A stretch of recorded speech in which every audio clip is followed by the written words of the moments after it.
नमस्ते भाइ बहिनीहरू। आज हामी चाहिँ केमिकल इक्विलिब्रियमको नेक्स्ट संस्करणमा characteristics of equilibrium constant study चाहिँ गर्न गइरहेका छौँ। इक्विलिब्रियम कन्स्टेन्टको डेफिनेसन हामीले पछिल्लो क्लासमा स्टडी गरिसकेका छौँ। मानौँ हामीसँग चाहिँ यस्तो किसिमको रिभर्सिबल रिएक्सन चाहिँ छ, A plus B converts into C and D. Okay, भने यो रिभर्सिबल रिएक्सनको लागि चाहिँ केसी इक्विलिब्रियम कन्स्टेन्टको एक्सप्रेसन के होला त? Active mass of C to the power C, active mass of D to the power D, active mass of A to the power A, active mass of B to the power B. So केसीले define गर्दाखेरि हामी के भन्छौँ? It is the ratio of product of active mass of products to the product of active mass of reactants where each concentration term has been raised to a power equal to their respective stoichiometric coefficient that has appeared in a well balanced chemical equation. यो चाहिँ केसीको हाम्रो definition चाहिँ हो। तर केसीको significance चाहिँ के हो त? केसीले चाहिँ के रिप्रेजेन्ट गर्छ त? Well, it is the major of extent of a reversible reaction. हामी सबैलाई थाहा छ कुनै पनि रिभर्सिबल रिएक्सन कम्प्लिकेसनतर्फ जाँदैन यदि हामीले चाहिँ क्लोज सिस्टममा रिएक्सन चाहिँ गराउने हो भने चाहिँ। सिस्टम यदि ओपन छैन भने चाहिँ रिएक्सन इक्विलिब्रियमतर्फ चाहिँ जान्छ। र इक्विलिब्रियम भनेको यस्तो अवस्था हो जुन चाहिँमा फरवर्ड र ब्याकवर्ड रिएक्सनको रेट के हुन्छ त? सेम हुन्छ। सो इक्विलिब्रियम कन्स्टेन्ट भनेको it's a measure of extent of a reversible reaction. यानी कि एउटा रिभर्सिबल रिएक्सन इक्विलिब्रियमको अवस्थामा पुग्यो भने what fraction of reactants would have converted into product? What will be the ratio of the active mass of product of active mass of products to the product of active mass of रिएक्टेन्ट्स? यो केले determine गर्छ? केसीको भ्यालुले determine चाहिँ गर्छ। यानी कि केसीको value जति नै बढ्दै जान्छ त्यति नै प्रोडक्ट्सको मात्रा पनि के हुन्छ त? बढ्दै जान्छ र रिएक्टेन्ट्सको मात्रा घट्दै चाहिँ जान्छ। Okay, that's the significance of equilibrium constant. So एक्जामिनेसनमा यदि हामीलाई चाहिँ इक्विलिब्रियम कन्स्टेन्टको सिग्निफिकेन्स सोध्यो भने यही पोइन्ट चाहिँ लेख्ने हो। नाउ यदि केसीको भ्यालु 1 भन्दा बढी छ भने the equilibrium will tilt in forward direction, हैन? केसी भनेको ratio of product of active mass of products to the product of active mass of reactants, right? र हामी सबैलाई थाहा छ कुनै पनि रेशियोको भ्यालु 1 भन्दा बढी हुनको लागि चाहिँ हाम्रो चाहिँ न्युमरेटरको भ्यालु चाहिँ डिनोमिनेटर भन्दा बढी चाहिँ हुनु पर्यो, हैन र? सो न्युमरेटरमा के राखेका छौँ त? प्रोडक्ट्स। डिनोमिनेटरमा के राखेका छौँ त? रिएक्टेन्ट्स। सो यदि केसीको भ्यालु 1 भन्दा बढी छ भने त्यस्ता रिएक्सन्सहरू चाहिँ हैन रिएक्सन्सहरूको लागि चाहिँ इक्विलिब्रियम चाहिँ फरवर्ड डाइरेक्सनमा टिल्ट भएको हुन्छ।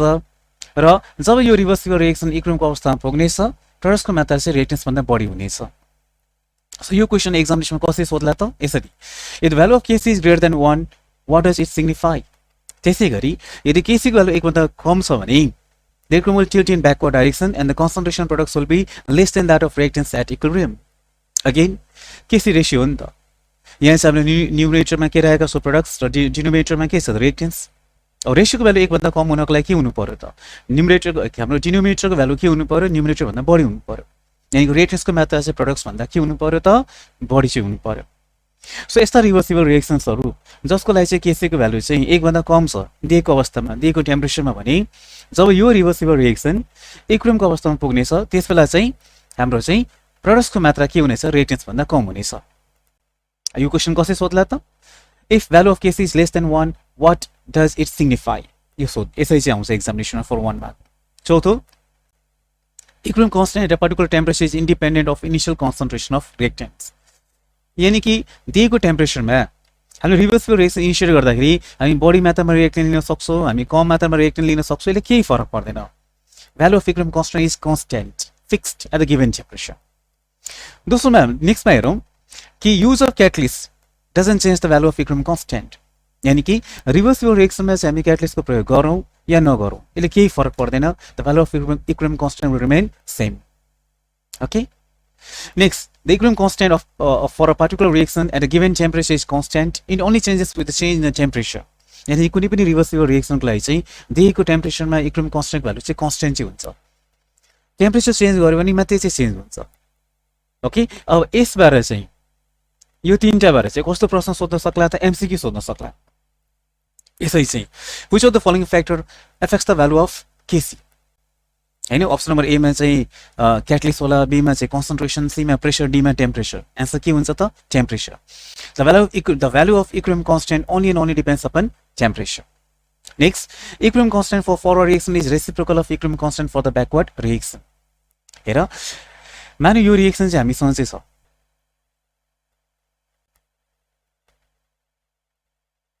राइट? अब हामी सबैलाई थाहा छ रिभर्सिबल रिएक्सन त कुनै पनि डाइरेक्सनबाट चाहिँ इक्विलिब्रियम मेन्टेन गर्न सक्छ।